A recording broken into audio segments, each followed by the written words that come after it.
Hello everyone, কেমন আছেন আপনারা? আশা করি আপনারা সবাই ভালো আছেন। চলে এসেছি আজকে নতুন একটা ভিডিও নিয়ে। তো এখন বর্ষাকাল শুরু হয়ে গেছে, তো আজকের একটু রোদ আছে, তার জন্য আমরা রেইন লিলি গাছে আজকের আমরা কাটিং করব। কেননা রেইন লিলি গাছে আমি অনেক ভিডিওতে দেখেছি পাতাগুলোকে কাটিং করে দিলে তাড়াতাড়ি অনেক বেশি ফুল দেয়, তো তার জন্য আজকের আমরা রেইন লিলি ফুল গাছটাকে কাটিং করব। আর আমার সেই রেইন লিলি গাছটা আপনারা দেখতে পাচ্ছেন, এখানে অল্প ফুল আছে। এই রেইন লিলি ফুল গাছটা এর আগে প্রচুর ফুল দিয়েছে, তো এখন বর্ষার সিজন চলে যাচ্ছে বলে ফুল কমে গেছে, আপনারা দেখতে পাচ্ছেন।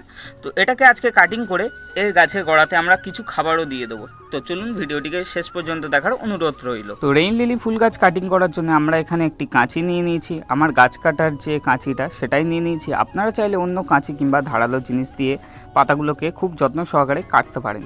দেখবেন যাতে ফুলের কুঁড়িগুলো না ভেঙে যায়, তো ওগুলো ফুল দেবে কিছু দিনেই। তো আমার এখানে কাটতে কাটতে অনেক ফুল কেটে গেছে, দেখতে পাচ্ছেন। তো বেশিরভাগ পাতাটা আমরা কেটে ফেলে দিই। আপনারাও এরকমভাবে পাতা কেটে গাছের গোড়ায় সার দেবেন, আপনাদের গাছেও আশা করি ফুল আসবে। তো ভিডিওটি ভালো লাগলে ভিডিওটিকে লাইক কমেন্ট শেয়ার করে দেবেন, ও সার দেওয়ার পরে অবশ্যই আপনারা জল দিয়ে দেবেন। ধন্যবাদ।